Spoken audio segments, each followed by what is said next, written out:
Hi everyone, welcome to રાજકોટનો સાથ podcast channel. રાજકોટથી શરૂ થયેલી એક વાત જે આજે એક ઇન્સ્પાયરિંગ જર્ની બની ગઈ છે.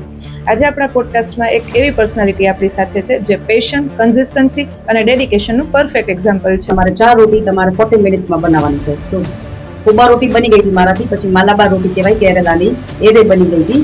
દેખાય બહુ easy but it was really tough. જેણે ગુજરાતને અને સ્પેશિયલી રાજકોટને પ્રાઉડલી નેશનલ પ્લેટફોર્મ પર રિપ્રેઝેન્ટ કર્યું છે અને જે ટીવીના મોસ્ટ પોપ્યુલર શો માસ્ટર શેફમાં ટોપ 18માં પોતાનો પોઝિશન મેળવ્યું છે. સિમ્પલ કિચનથી સ્ટાર્ટ કરીને નેશનલ સ્પોટલાઇટમાં આવવું એ ખરેખર એક બહુ સરસ વાત છે. માસ્ટર શેફમાં જવું છે તો એની બેઝિક પ્રોસેસ ક્લિયર થઈ જાય ને પછી તમને મુંબઈ ફોન આવે. અમદાવાદમાં 3 રાઉન્ડ હોય છે, તો એ 3 રાઉન્ડ આ ઉપરાંત એમને જે ફેમસ શેફ છે કુનાલ કપૂર, એમના હાથે એવોર્ડ પણ મળેલો છે. તેમજ એક અનબિલિવેબલ એમને રેકોર્ડ સેટ કરેલો છે કે 24 અવર્સ કોન્સ્ટન્ટ કુકિંગ કરીને લિમ્કા બુક ઓફ રેકોર્ડમાં એમનું સ્થાન મેળવ્યું છે. 24 અવર્સ કુકિંગ કર્યું હતું અને રાઈસની રેસીપી બનાવી હતી. બધી રાઈસ રેસીપી, બધા સ્ટેટના રાઈસ અમે. સો a true digital creator and most amazing personality. So let's welcome the most talented chef Rinku Lakhan. સક્સેસની રેસીપી શું હોય શકે? Say that 1 cup of passion, પછી half table spoon of. TV પર દેખાય અને ત્યાંની રિયાલિટી, આ બંનેમાં કેટલો ડિફરન્સ? બહુ બધો ડિફરન્સ છે. બીકોઝ તમને લોકોને એમ લાગે કે અમે ડિશ પ્રેઝન્ટ કરી દીધી, પણ એ ડિશની પાછળ કેટલા અવર્સની મહેનત હોય છે આમાં. So first of all, thank you so much for giving us your valuable time and we are grateful to have you on Rajkot Masa. Thank you, my pleasure. તમને કયા એજે એવું ફીલ થયું કે કુકિંગ મારું પેશન છે? આ જર્નીની શરૂઆત કેવી રીતે થઈ અને બેસ્ટ પાર્ટ એ કે માસ્ટર શેફ સુધી આ જર્ની કેવી રીતે પહોંચી? At the age of 14 I started cooking. મારી મમ્મી સાથે અમે બધા સાથે જ રહેતા હતા, પણ મમ્મીને માણાવદર એક ગામ છે નાનું કે પપ્પાના બિઝનેસ માટે શિફ્ટ થવું પડ્યું હતું અને જવાબદારી આવી ગઈ ત્યારે. તો કિચનમાં ખાલી કીધું કે આજે રોટલી શાક તારે બનાવવાના છે, અને મોટી બેન મેરેડ હતી અને મારા પછીના 2 નાના ભાઈ બહેન છે. તો ત્યારે ધરારથી ધક્કો માર્યો એમ કહ્યું ને કિચનમાં. બસ એ ટાઈમે રોટલી શાક બનાવ્યા સૌથી પહેલી વાર, અને એ અત્યારે મારું પેશન બની ગયું છે. આ જર્નીને તમે માસ્ટર શેફ સુધી કેવી રીતે પહોંચાડી? આઈ મીન, એ તમારો એક્સપિરિયન્સ ઓલ ઓવર, જે એક નોર્મલ ઘરની રસોઈથી સ્ટાર્ટ કરીને નેશનલ પ્લેટફોર્મ સુધી પહોંચવું, એ કેવી રીતે મેનેજેબલ કર્યું તમે? એવું કે ઘરની રસોઈમાં એકદમ કમ્ફર્ટ હોય છે, જ્યારે એ પ્લેટફોર્મ ઉપર આપણું માથે થોડું પ્રેશર આવે છે, એક જાતનું ડર હોય છે કે આ ડિશ મારે પ્રેઝન્ટ કરવાની છે, તો ડિશની ક્રિએટિવિટી જોવું પડે, ડિશની પ્લેટિંગ જોવી પડે, એ અમુક ટાઈમ હોય એમાં એ પ્લેટ ફિનિશ કરવી પડે. પણ નાનેથી મારું પેશન હતું એટલે મેં આ પેશનને ફોલો કર્યું અને ધીમે ધીમે હું આગળ વધતી ગઈ અને હું 7-8 વર્ષથી માસ્ટર શેફમાં ટ્રાય કરું છું, પણ ધીસ ટાઈમ હું ટોપ 18 સુધી પહોંચી છું. અને જ્યારે તમે માસ્ટર શેફમાં તમને એક એન્ટ્રી મળી ગઈ તો એ ટાઈમની તમારી ફિલિંગ કે આમ એક dream come true type feeling હોય, એ કેવું તમને એક્સપિરિયન્સ તમારો કેવો હતો? વાવ મોમેન્ટ એમ કહીને, એટલું જબરદસ્ત કિચન છે ને કે મને એમ થાય કે એવરી ગર્લનું ડ્રીમ હશે કે એ કિચનમાં એકવાર પહોંચવું. એકદમ મસ્ત કિચન છે અને ખાસ કરીને 3 શેફને જોવા એ મારા માટે તો બહુ ગર્વની વાત છે. બધા માટે તમે રાજકોટને રિપ્રેઝન્ટ કરીને અમારા માટે. તમે જે ટોપ 18માં પહોંચ્યા એમાં સૌથી ટફેસ્ટ ચેલેન્જિંગ મુવમેન્ટ કઈ હતી? અમને લોકોને એક ટાસ્ક આપ્યો હતો રોટી ચેલેન્જ. એમાં તાંદૂળ રોટી, પછી ખોબા રોટી જે રાજસ્થાની ફેમસ રોટી છે, એવી 4 રોટી આપી હતી અમને બનાવવા માટે.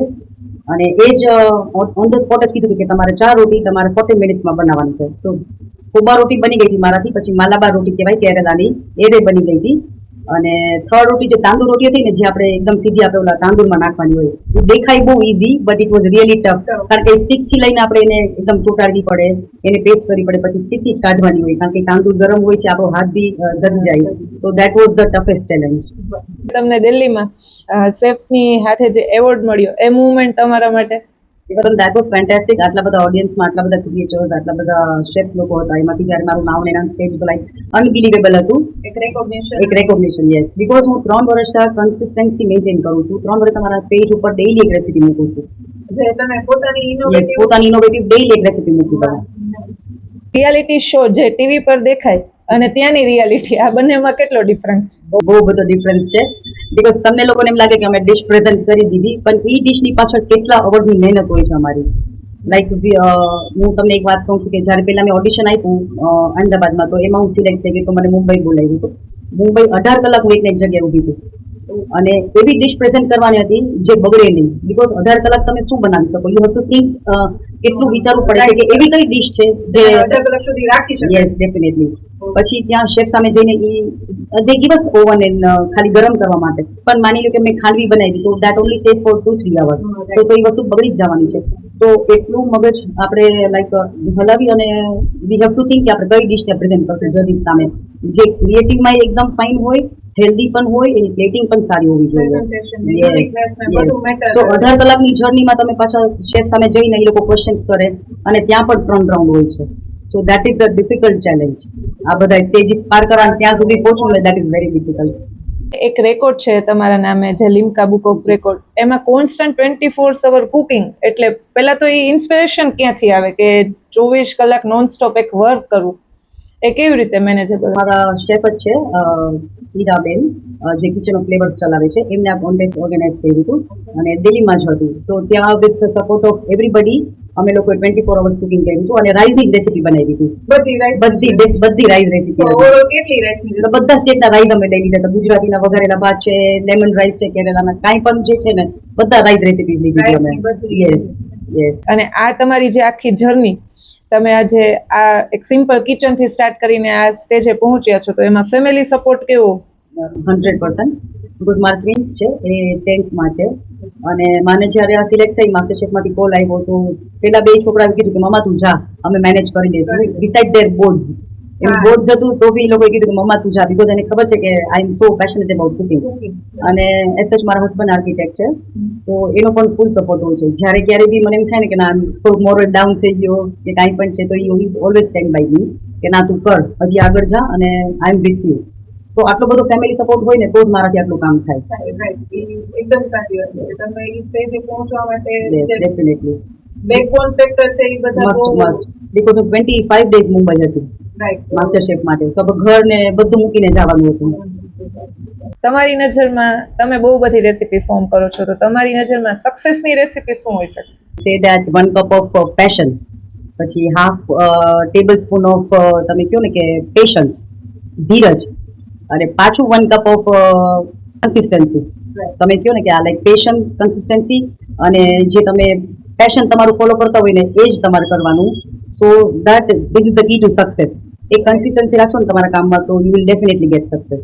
જેમ મેં તમને કીધું, હું 3 વર્ષ કોન્સ્ટન્ટ એક રેસીપી મૂકું છું, પછી ગમે એ હોય, કોઈ બી ફેસ્ટિવલ હોય તો એની રેસીપી મૂકું છું, કોઈ બી વાર તહેવાર આવતું હોય કાંઈ પણ, તો I daily keep one recipe. So that is the consistency.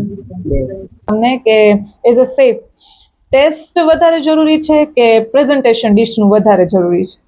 I think presentation એ જરૂરી છે એઝ વેલ એઝ ટેસ્ટ પણ જરૂરી છે. સૌથી પહેલા એક પ્લેટ સામે આવે છે, દાળ ભાત મેં તમને કદાચ સર્વ કર્યા, તો એમને એમ દાળ ભાત આપી દઈશ તો તમને નહીં ગમે, બીકોઝ આંખેથી જે વસ્તુ ગમતી હોય એ પછી જીભ નહીં ગમે, એવી એક કહેવત છે. તો હું એક રાઈસ તમને બાઉલમાં ફાઇન ફિક્સ કરી અને એને પલટાવી દઉં અને પછી દાળ પોર કરું તો તમને એ વધારે ગમશે, થોડુંક આઈ એપીલિંગ લાગશે. તો આઈ થિંક કાંઈ બી વસ્તુનું પ્રેઝન્ટેશન ઇઝ વેરી ઇમ્પોર્ટન્ટ. હા, કેમ કે આઈસ બી લોકો પેલા ઈ કરે છે, Yes. મતલબ જોવાની જ જે અને સરસ માસ્ટર લાગે એને ટેસ્ટ કરવાની Yes, ઈચ્છા definitely. તમને automatic જોઈને જ એમ થાય કઈ પ્લેટ કલરફુલ છે, કઈ ઓડ ઇવન એંગલ તમે એને રાખ્યા છે. right આવે તો મતલબ Yes. both are equally Yes. important. એવું કોઈ સિક્રેટ ઇન્ગ્રેડિયન્ટ કે જે તમે મોસ્ટલી તમારી રેસિપીઝમાં ફોલો, મતલબ એનો યુઝ કરતા જ હોય એવું કંઈ? પેશન્સ ઓનલી, બીકોઝ હું પોતે ઘણી બધી રેસીપીઝ ટ્રાય કરું છું, પણ તમે નહીં માનો હું રાતના 11 થી અઢી કામ કરું છું, બીકોઝ આખો દિવસ મારા કિડ્સ પાછળ હોય, મારા હસબન્ડ હોય, ઘરનું રૂટીન ચાલતું હોય, તો મારી નવી રેસીપીઝ મારે ક્યારે ટ્રાય કરવાની. તો મારો ટાઈમ છે 11 થી રાતના અઢી. That needs patience. કારણ કે હું કેક બનાવું, બ્રાઉની બનાવું કે કોઈ બી નવી રેસીપી મારે કોઈ બી કન્ટ્રી કેકની ટ્રાય કરવી છે, તો આરામથી હું શાંતિથી ત્યારે લખીશ અને હું બુક પણ લખું છું, એટલે આઈ have to maintain the measurements even. જો હું સરખું માપથી લખીશ ને તો એ વસ્તુ પોસિબલ થશે. લોકો પછી યુઝ Yes. કરે તો ખૂબ હા, થાય. બીકોઝ ફેલ બી થાય, એવું નથી મારી રેસીપી ફેલ ન થાય. કેક ફૂલી બી ન હોય અમુક ટાઈમ Experiment કરતા રહો. Yes, but that I have to write. તો પણ 2-3 વખત બગડે, 4-5 વખત બગડે, અને I have to keep on trying then write in my book. એક પરફેક્ટ પછી જ્યારે Yes, બનીને માપ, તૈયાર yes. થાય ત્યારે present કરવાનું. બહુ ઇન્ટરેસ્ટિંગ ક્વેશ્ચન છે કે તમારી પાસે 30 મિનિટ્સ છે અને એક બહુ જ વીઆઈપી ગેસ્ટ આવવાનું છે, તો તમારે એને સર્વ કરવાનું છે કંઈ બી વસ્તુ, તો તમે શું કરો? ઇન્સ્ટન્ટલી 30 મિનિટ્સનો ટાઈમ છે ને બનાવવાનું છે. હું તો એમ જ કહીશ કે હું મારું ટ્વિસ્ટ જ આપીશ કોઈ બી રેસીપીમાં. લાઈક હું ખીચડી બનાવી શકું તો ખીચડી આરંચીની બોલ્સ છે, તો એમાં હું બધા એક્ઝોટિક વેજીટેબલ્સ નાખી દઉં અને એના બોલ્સ વળીને એને પાપડથી કોટ કરી અને ડીપ ફ્રાય કરી દઉં, તો ખીચડી બોલ્સ બની જાય અને થાઈ ગ્રીન કરી ઇન્સ્ટન્ટ બની જાય with all the vegetables and coconut milk. તો મારું પ્રેઝન્ટેશન બી એવું જ હશે, ગ્રીન કલરની થાઈ ગ્રીન કલર હશે અને ઓલા ખીચડીના બોલ્સ હશે. તો it's a 1 pot meal khichdi in Thai green curry. કોઈ એવું છે કે જે આ પોડકાસ્ટ જોઈ રહ્યું છે અને એને માસ્ટર મતલબ એ કુકિંગ ફોલો કરે છે અને એને માસ્ટર શેફમાં જવું છે, તો એની બેઝિક પ્રોસેસ વિશે તમે કંઈ કહી શકો અમારી ઓડિયન્સને? બેસ્ટ એક્ઝામ્પલ હું છું, બીકોઝ મારો 9મા વર્ષે વારો આવ્યો. So the best example is me. કારણ કે એવરી ટાઈમ છે ને અમદાવાદમાં ઓડિશન્સ થાય છે, બધી સિટીઝમાં થાય છે, બધી બિગ સિટીઝ છે, હૈદરાબાદ છે, કોલકાતા છે, મેટ્રો સિટીઝમાં. અમદાવાદમાં જાવ તો ત્યાં 3 રાઉન્ડ હોય છે. ત્યાં પણ આપણે વિચાર લેવાનું કે આપણે રાજકોટથી જાય છે તો ત્યાં ફૂડ શું લઈ જશું, આટલું ટ્રાવેલિંગમાં 3 અવર્સના ડિફરન્સમાં તમારું ફૂડ કેવું છે તમારે વિચાર ત્યાં જઈને બનાવવાનું હોય કે અહીંથી બનાવી રેડી કરીને લઈ જવાનું અને ત્યાં પછી પ્રેઝન્ટેશન કરવાનું. દે ગીવ અસ 5 મિનિટ્સ, ઓકે, એમાંથી આપણે પ્લેટિંગ કરી લેવાનું. અને ત્યાં અમદાવાદમાં 3 રાઉન્ડ હોય છે, તો એ 3 રાઉન્ડ તમે લાઈક એ ક્લિયર થઈ જાય ને પછી તમને મુંબઈનો ફોન આવે. યસ. અને એ લોકો કહે છે કે જેમ કે મેં ટાર્ટ બનાવી હોય કે ગનાશની ટાર્ટ છે કે કેરેમલ ટાર્ટ છે કે કોઈ પણ, તો દેશે કે 3 પ્રપોર્શન લઈ આવવાના. સી વાય, બીકોઝ કે ત્યાં 3 જજ હોય છે, તો એક ટેસ્ટ કરી તો દેટ ઇઝ બ્રોકન, તો બીજી વાર આપણે શું કરશું, એને એ તો નથી દેવા જવાતું. તો વી હેવ ટુ ટેક ટ્રાયલ્સ. આપણે 3 ક્વોન્ટિટીમાં લઈ જઈએ. અને ડીશ આપણે ત્યાં પહોંચશું ને ઓડિશનમાં જે સમય લાગશે એ ડ્યુરેશનમાં ડીશ થી ખરાબ ન થાય.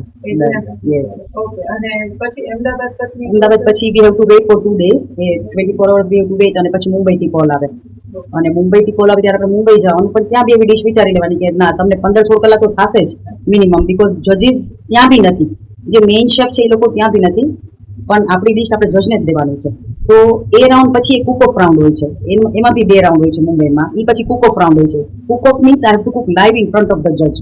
પછી એ ફાઇનલ રાઉન્ડમાં શેફ, જે મેઇન શેફ છે, મેઇન જજ, એ લોકો આપણી સામે આવે છે અને આપણે વિધિન એન આવર આપણી ડિશની ક્રિએટિવિટી, પ્લેટિંગ અને હેલ્ધી અને આપણને જે બનાવવું હોય ત્યારે it is not like that કે એ કંઈ ઇન્ગ્રીડિયન્ટ્સ કે કંઈ આપણે, હા એ બધું પ્રોવાઈડ કરે છે. પણ આપણે યસ, આપણે see there is always plan B. આપણે કહીએ ને કે યસ, કે ચાલો મારાથી ટાર્ટ ન બની તો હું ત્યાં જઈને એમ ન કહી શકું કે મારાથી ન બની, લાઈક સમહાવ ઇટ બ્રોક. તો every time we have to have our plan B. 2 recipe તો ધ્યાનમાં રાખવાની અને એ બી એવી યુનિક કે આપણે ટ્વિસ્ટ આપી દેવાનું. કાંઈ પણ રેસીપી છે એને ટ્વિસ્ટ આપી દેવાનું. સો દેટ કુક ઓફમાં બી મને ફોન આવ્યો હતો કે હું એમાં બી વિન થઈ ગઈ છું, અને દેન પછી માસ્ટર શેફના કિચનમાં એન્ટ્રી થઈ હતી. કિચન જોવાનું that is a proud moment. મતલબ આ બધું જેટલું દેખાય એટલું ઈઝી નથી, it's very difficult. It requires lots of experience. Yes, experience અને હાર્ડ વર્ક. તમારા સોશિયલ મીડિયા પર પણ ઘણા ફોલોઅર્સ છે, લાઈક તો એ સોશિયલ મીડિયા પર એટલા ફોલોઅર્સ સુધી પહોંચવું અને એ કન્સિસ્ટન્સી મેન્ટેન કરવી એ કેવી રીતે મેનેજ થાય છે ઘરની સાથે? There is always a key to success. આપણે કહીએ ને કે હંમેશા એ પ્લાન કરી રાખવાનું. આપણે રાત્રે સૂઈએ છીએ ત્યારે સવારે આપણે મગ પલાળવા, ચણા પલાળવા, ઇટ્સ અવર થિંગ. લાઈક આપણે સરખું આખું દિવસનું પ્લાનિંગ કરી દેવાનું. Yes, management. તો શું છે કે એવરી અવર આપણું બીઝી શેડ્યુલ હોય તો એમાં એ કામ થતું જાય. મારા કિડ્સ સ્કૂલે જાય એટલે મારે પાછું રીલ બનાવવાનો ટાઈમ થઈ જાય, અને રાત્રે હું મારી જાતે જ એડિટિંગ કરું છું, તો એના માટે બી મારે ટાઈમ કાઢવો પડે. એ પછી પાછી હું કિચનમાં જઈને મારી રેસીપીઝ નવી ઇનોવેટ કરતી હોય. It really takes time. Yes.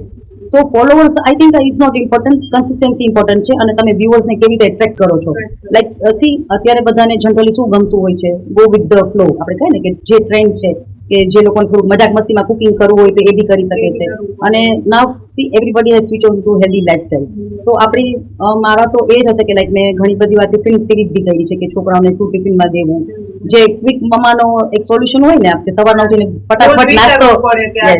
ફટાફટ નાસ્તો શું બની જાય. તો મેં એ ટિફિન સિરીઝ બી કરી છે, ઘણું બધું હેલ્ધી કર્યું છે. તો it's always planning I think. Rajkot વિશે એવી કઈ વાત કે જે તમને બહુ જ ગમે? રાજકોટના લોકો બહુ શોખીન છે, આઈ થિંક ફૂડી છે, અને બધા અને festivals be they are like you know કે આ ફેસ્ટિવલ છે ચાલો માણી લઈએ આપણે, એમ બધું એન્જોય કરે. લાઈફમાં એવો કોઈ મુમેન્ટ કે જ્યારે તમને ગીવ અપ કરવાનું મન થયું હોય અને છતાં પણ તમે આ વસ્તુ ચાલુ રાખી અને આજે આ સ્ટેજ પર પહોંચ્યા?